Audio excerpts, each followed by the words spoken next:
Welcome to the Quiet Protocol. Tonight we dive into some truly disturbing or true scary stories. Sit back, relax, and don't forget to comment your favorite in the comment. Story 1. Creepy Grandma. Hey, it's my first time writing anything like this, so bear with me. This happened around a year ago when I was 19, before December. I was chilling at my house when suddenly someone rang our doorbell, so I went to answer it with my father. Before our door, a poor grandma around 80 years old stood there, holding like 3 heavy bags full of groceries. She quickly spoke up as she asked if we have a car, which we replied we don't, and asked why she needed one. She said that she had a heart problem, did not take her medicine, and that she was feeling dizzy. I offered to call her an ambulance, but she said she did not want to annoy them and that she has already asked a bunch of people, who just laughed her off. I had some time before my boyfriend came from his work party, so I told her to wait a second, that I would escort her home. I grabbed a coat, some shoes, and my nearly dead phone and went with her. Only telling my father that I am going out, mind you. It was now around 8:30 p.m. She started telling me how she feels sick while I carried her heavy bags and told me that she lives at the bottom of a hill that we have here. So we walked together, but she stopped every few meters to take a breath as she was around 80 years old. After like a half an hour, we got to the bottom of the hill, but suddenly she said that she lives way more up. I thought okay, but the hill was connected to a forest and the lighting there was poor, so on the left you only saw dark forest and on the right few houses. As I dragged her bags up the hill, she kept on making stops every few seconds, and the more she made them, the more I started to feel paranoid. My phone was almost dead and some creepy noises were coming from the forest. After almost another half an hour of listening her stories about her life, she started to make weird remarks. Every time I looked into the forest, she kept on telling me not to look since there is nothing there, only animals. Not weird, right?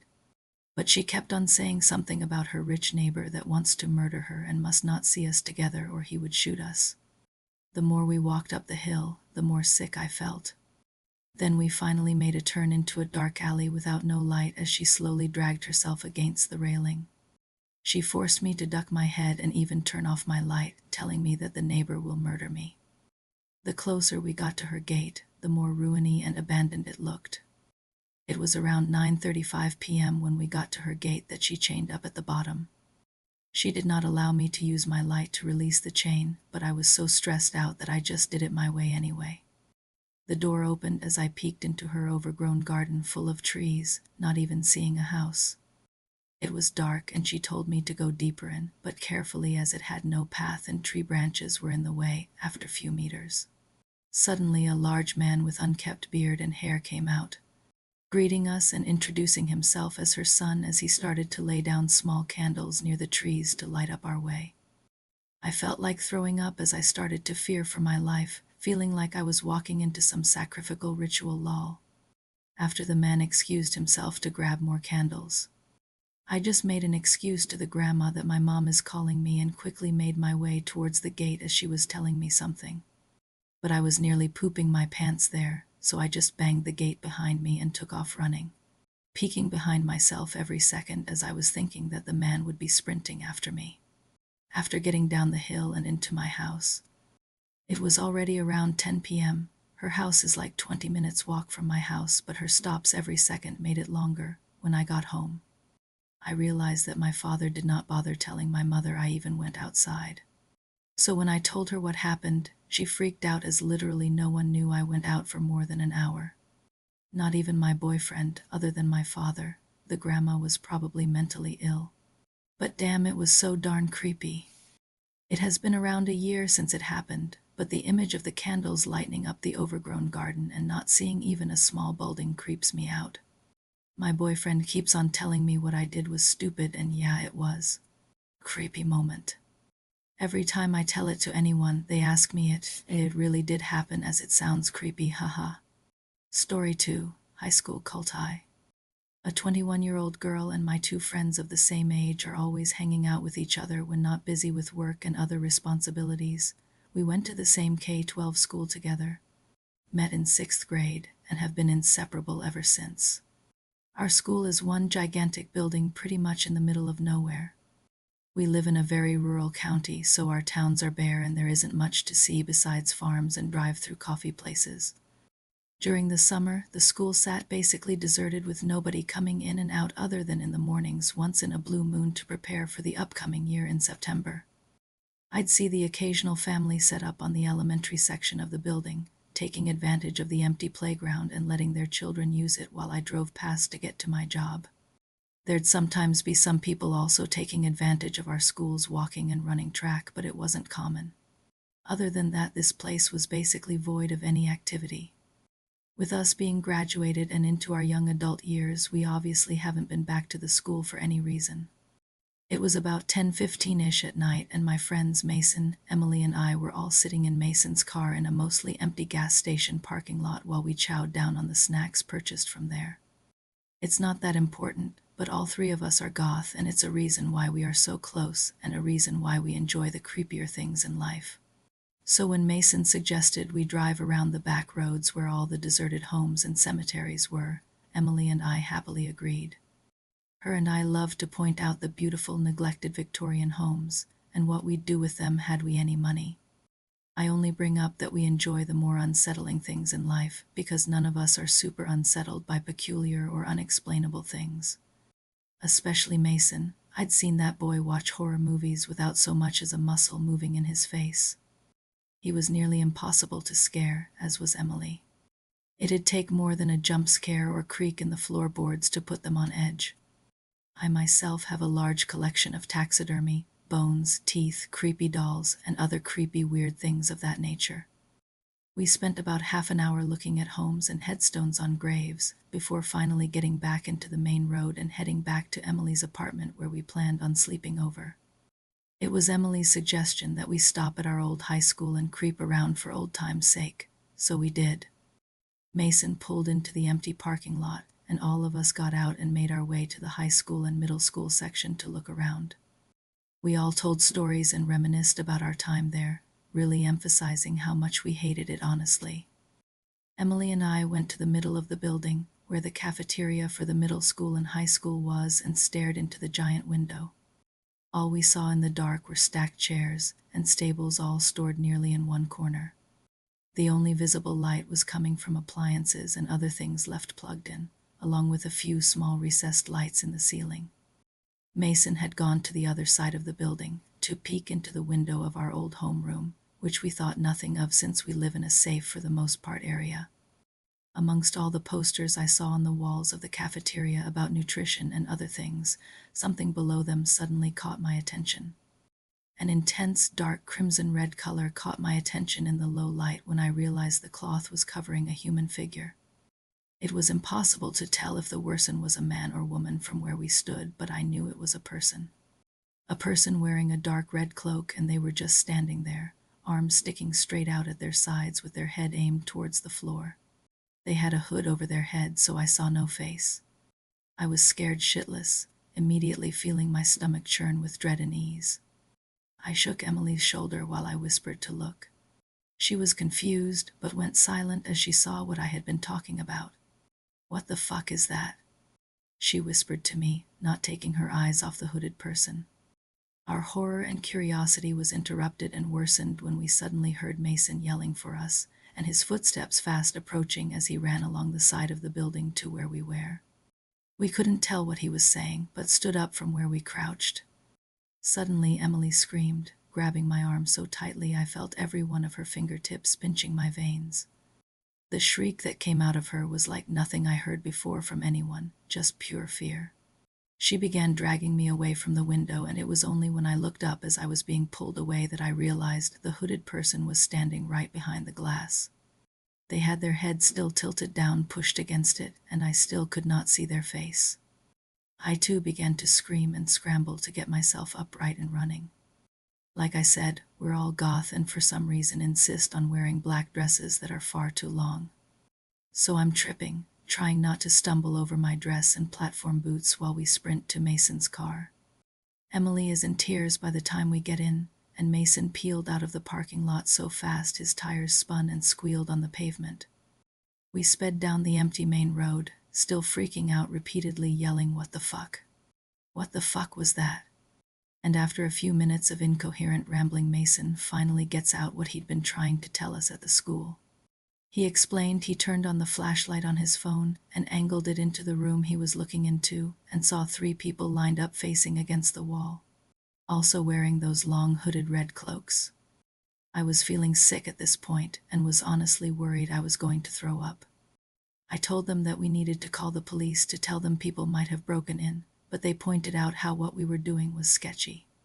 Not illegal, but you have to realize we are the only goth people in a town full of people who live by God, guns, and country, and we had serious doubts they'd believe us, let alone be on our side. My only guess was they were some kind of cult or something, but what were they doing in a school? None of us got any sleep that night. I'm not sure how to summarize what happened. I told my family, but they think I'm just being dramatic and trying to scare my younger siblings. I was in near tears before my parents half-heartedly validated my concerns. I haven't gone back to my old high school since, and I never will. Story 3. Screaming above me, but I live on the top floor. This happened 2 days ago, and I'm still trying to figure out what happened. I woke up at 4:30 a.m. in the morning to get ready for work. I like to get ready quickly, so when I hear the alarm, I'm immediately up and moving. I was in the middle of putting my uniform on in my bedroom when I heard a man scream right above me. It was the type of scream that made me immediately think that somebody was in danger. It was blood-curdling and absolutely terrifying. It lasted around 5 seconds and then complete silence. I had to pause and process what just happened. My brain was a bit foggy from sleep, so it took me a few seconds to snap out of it and reach for my phone to call the police. I live in a pretty loud neighborhood, so hearing screams outside wasn't out of the ordinary. It was mostly children being scolded or people being rowdy. But the scream I just heard sounded like someone was buying Guna lived. But what really left me frozen was when I realized that I lived in the very top floor of the apartment building. The screaming came from right above me, which wouldn't make any sense because that would already be the roof. As far as I'm aware, there shouldn't be anyone up there unless there were workers, but that doesn't make any sense. It was too early in the morning, and there was no access that leads directly to it for any civilians. And scream didn't echo into the open space like someone was standing on the roof. The scream sounded like it was confined to a room. Walls are thin. So thin that I could hear my neighbors' activities and even their conversations. The scream was loud enough, so I assumed that other people would hear it as well. But even my parents, who were just at the end of the hallway, didn't wake up from their sleep. It was like I was the only one who heard it. Sometime later, I stepped out of the apartment and looked up at the roof. It was still dark out, so I couldn't see anything peculiar, and it didn't seem like anyone was on it. I didn't want to stay outside very long, so I got in my car and drove to work. Until now, I don't hear any reports of what I heard. Nobody heard anything, so now I'm here trying to figure out what happened that day. Story 4. Restless teacher. I don't know if anyone will believe me, but I need to write this down before I start convincing myself it never happened. Years ago, I got a job teaching at a small elementary school on the outskirts of Rochester, New York. From the outside, it looked normal, just another old brick building with a broken playground. But inside, it was almost empty. A handful of students, barely any staff. No one would ever explain why. On my first day, I noticed a boy staring at a locked wooden door at the end of the hallway. He whispered. He called me. He's inside. He wants me to open the door. Then he ran off. Later, a colleague snapped at me when I went near it. Don't, that door hasn't been opened in decades. That night, a storm raged outside. While I was finishing paperwork, a drenched woman appeared at the gates. She told me her name was Clara, and she was looking for her husband, Michael, a man I had never seen working at the school.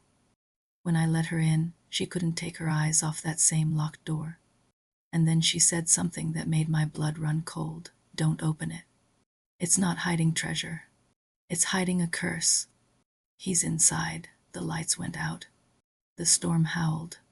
And when I turned back, Clara was gone. But the door, it was unlocked.